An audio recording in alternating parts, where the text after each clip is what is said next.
Susan.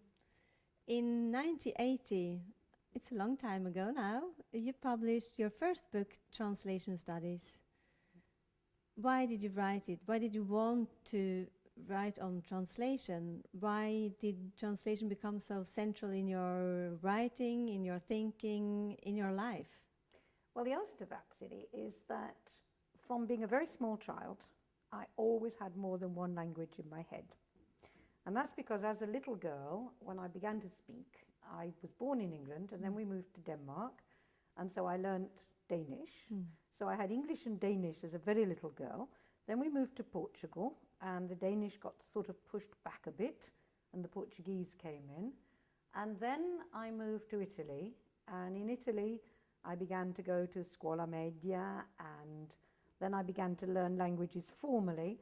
And at that point I sort of had the Danish as one layer, and then the Portuguese, and then the Italian, and then I added Latin and French and the other languages. And I think what you learn very, very early on when you work in more than one language is that you can say and do things differently in different languages.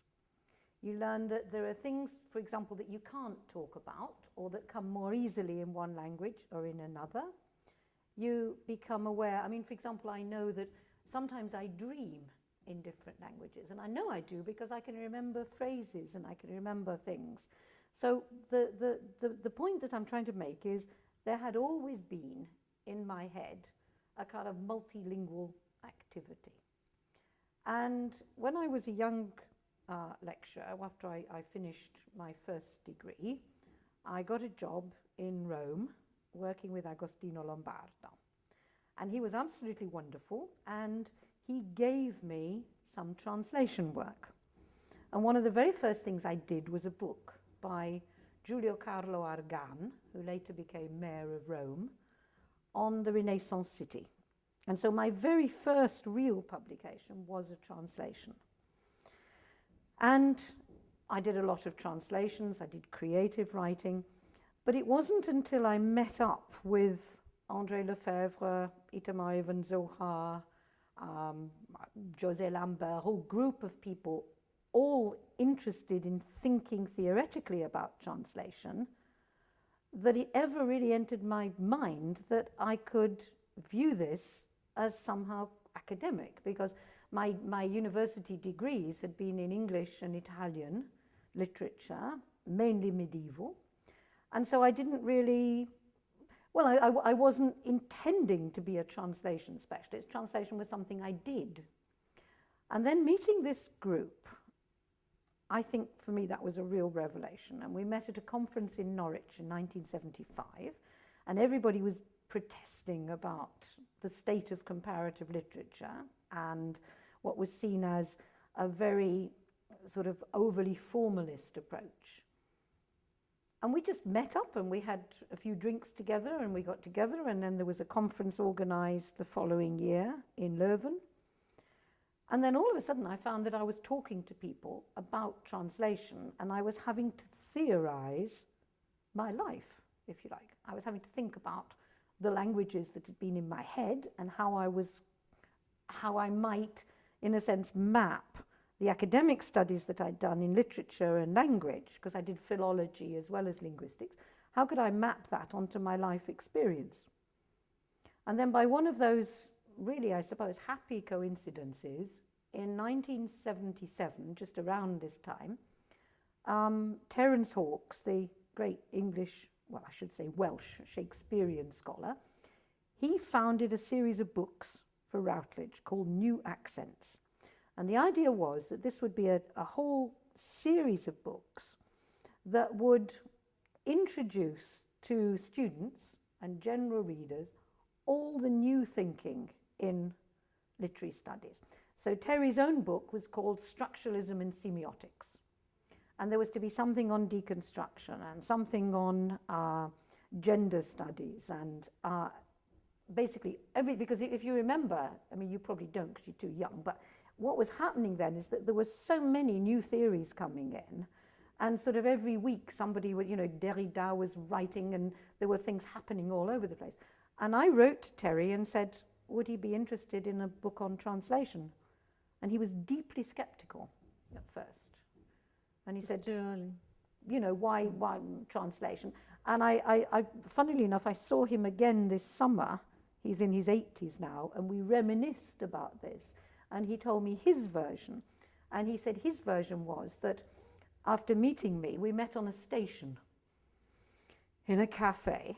Where else? In a translation place? We met on a station. And then he said he took it to Routledge, and the Routledge editor, Janice Price, said, "You really want to do a book on translation? Will it work? What relevance does translation have to deconstruction and all these other theories?" And Terry said, "Well, she's convinced me, and we'll give it a go." And absolutely incredibly, it has now been through 3 editions. I'm writing the 4th edition now, which will come out next year. And that means that from 1980, it has never been out of print. It's been translated, I've forgotten how many languages.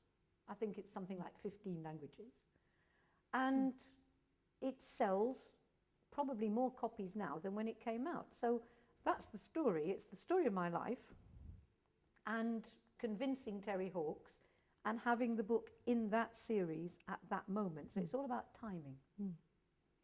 And it's the story of your life, but it's also the story of translation studies, because it's really a milestone. It was the first book that really tried to say what is translation studies with the title. What is translation studies? You go into through different chapters. What is history? What is literature translation? What is drama translation? So it's really the first book that is trying to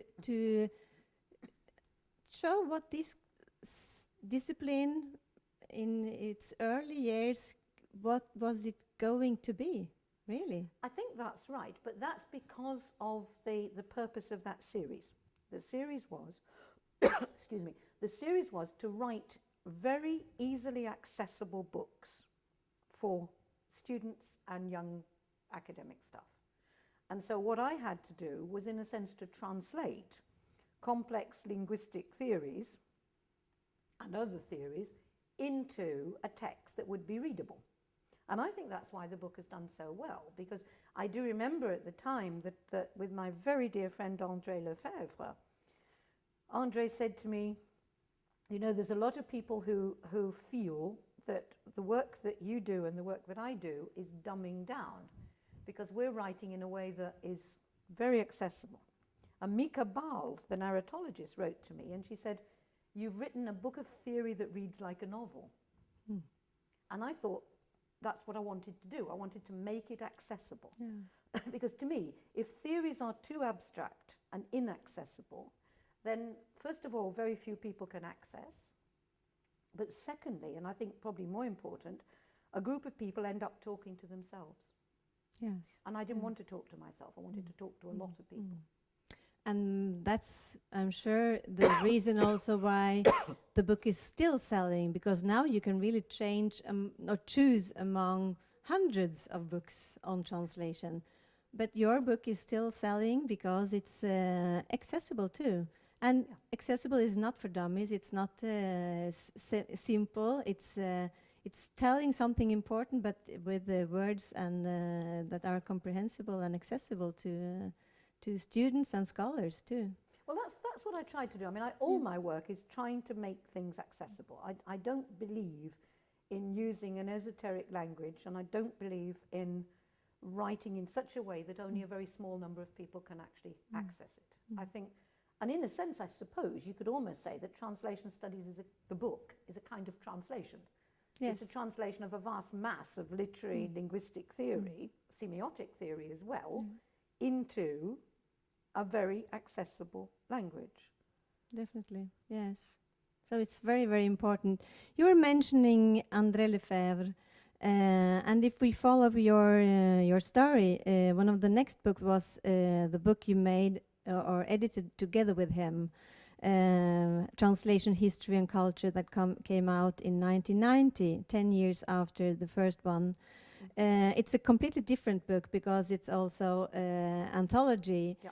And what is I think it was one of the first books that introduced other concepts, central concepts in literary theory or cultural theory at the moment.